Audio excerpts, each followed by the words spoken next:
ये हज़रत अब्दुल्ला बिन मसूद रज़ी अल्लाह ताला अन्हो से रिवायत है। तो उन्होंने फरमाया कि मैंने एक शख्स को कुरान पाक की आयत इस तरह पढ़ते सुना कि रसूलुल्लाह सल्लल्लाहु अलैहि वसल्लम से मैंने इसके ख़िलाफ़ सुना था। ये हज़रत अब्दुल्ला बिन मसूद रज़ी अल्लाह ताला अन्हो फरमा रहे हैं, इसलिए मैं इनका हाथ थामे आप सल्लल्लाहु अलैहि वसल्लम की खिदमत में ले गया।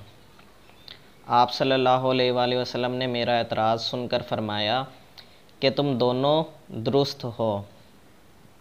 और आगे शोभा ने बयान किया कि मैं समझता हूँ कि आपने ये भी फरमाया कि इख्तलाफ ना करो, क्योंकि तुमसे पहले लोग इख्तलाफ ही की वजह से तबाह हो गए। देखें, आप सल्लल्लाहु अलैहि वसल्लम ने कुरान पाक के ऊपर भी इख्तलाफ करने से मना फरमाया। और एक और भी हदीस थी जिसको मैं ज़रा मफ़हूम के तौर पर वैसे बता देता हूँ कि एक दफ़ा ना हज़रत उमर रज़ी अल्लाह ताला अन्हो एक सहाबी को जब उन्होंने उनको कुरान पाक पढ़ते हुए सुना तो उन्होंने गौर किया तो उनको पता चला कि ये उस तरीके से नहीं किरात कर रहे हैं, यानी कि कुरान पाक को उस तरीके से नहीं पढ़ रहे हैं जिस तरीके से ना आप सल्लल्लाहु अलैहि वसल्लम पढ़ते थे तो या पढ़ते हैं। तो हज़रत उमर रज़ी अल्लाह ताला अन्हु उनको गले के अंदर कहते हैं कि कोई कपड़ा बांध कर ना खींच कर लेकर आ रहे हैं मस्जिद नबी में। ये मैं मफ़हूम के तौर पर बता रहा हूँ। तो आप सल्लल्लाहु अलैहि वसल्लम ने फरमाया कि आप सुनाओ ज़रा कि मैंने कैसे पढ़ा था। तो उन्होंने कहा कि आप ऐसे पढ़ते थे, मैंने आपसे ऐसे सुना है, तो पढ़ते हैं। तो इसी तरीके से जो दूसरे साहबी थे आप सल्लल्लाहु अलैहि वसल्लम ने उन्हें फरमाया कि आप भी पढ़ें, तो उन्होंने भी पढ़ा। तो आप सल्लल्लाहु अलैहि वसल्लम ने फरमाया दोनों दुरुस्त हो।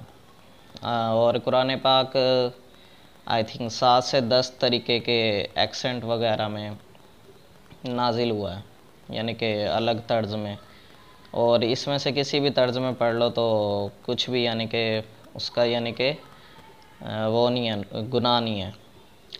खैर, और साथ में आप सल्लल्लाहु अलैहि वसल्लम ने आई थिंक ये भी फरमाया था कि इख्तलाफ ना करो, और पिछली कौमें इसी वजह से तबाह हो गई हैं।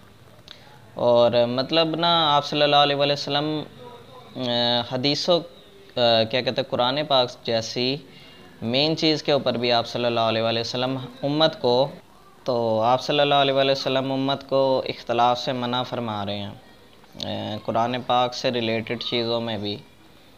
और साहबा कराम रज़ी अल्लाह ताला अन्हो के दौर में भी इख्तलाफ था, लेकिन इस तरीके से नहीं था जिस तरीके से आजकल के दौर में बदकिस्मती से फैला हुआ है। तो कुरान पाक से रिलेटेड चीज़ों के ऊपर जब आप सल्लल्लाहु अलैहि वसल्लम ने मना फरमा दिया, तो आजकल के हम कैसे मुसलमान हैं कि हम छोटी छोटी चीज़ों के ऊपर एक दूसरे से लड़ रहे होते हैं।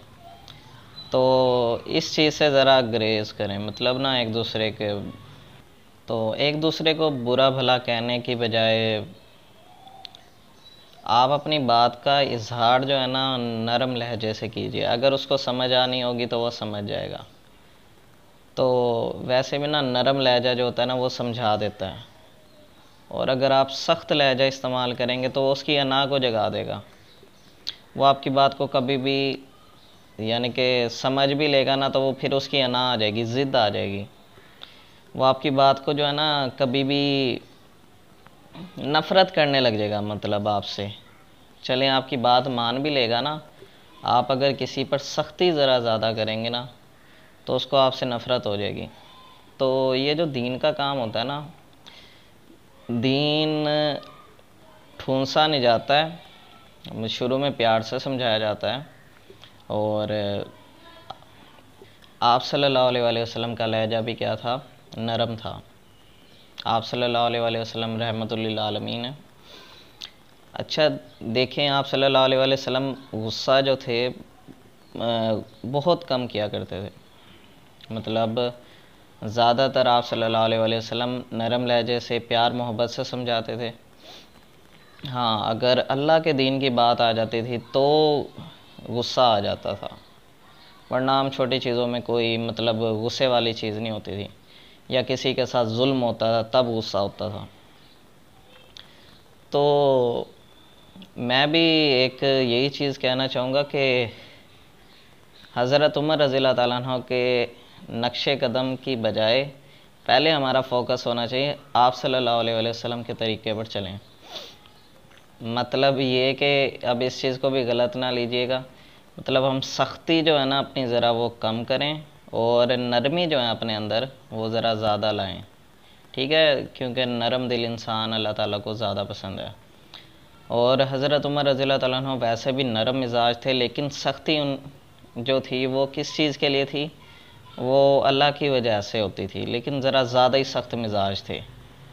बाकी मेरे ख्याल आपको ये हदीस समझ आ गई होगी।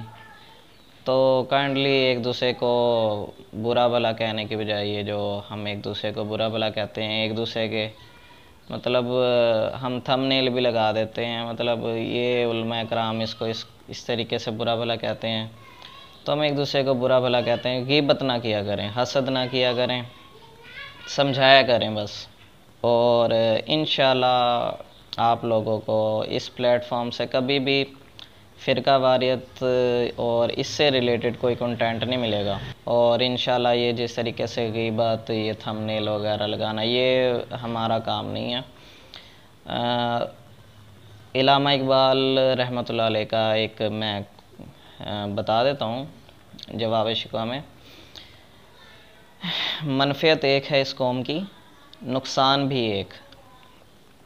मनफ़ियत एक है इस कौम की, नुकसान भी एक। एक ही सबका नबी, दीन भी, ईमान भी एक। हरम पाक भी, अल्लाह भी, कुरान भी एक। कुछ बड़ी बात थी, होते जो मुसलमान भी एक। तो कितना खूबसूरत यानी कि ये शेर है। और इसी तरीके से फ़िरका बंदी है कहीं, और कहीं ज़ातें हैं, क्या ज़माने में पनपने की यही बातें हैं। और इसी तरीके से यूं तो सैयद भी हो, मिर्ज़ा भी हो, अफ़गान भी हो, तुम सभी कुछ हो, बताओ तो मुसलमान भी हो।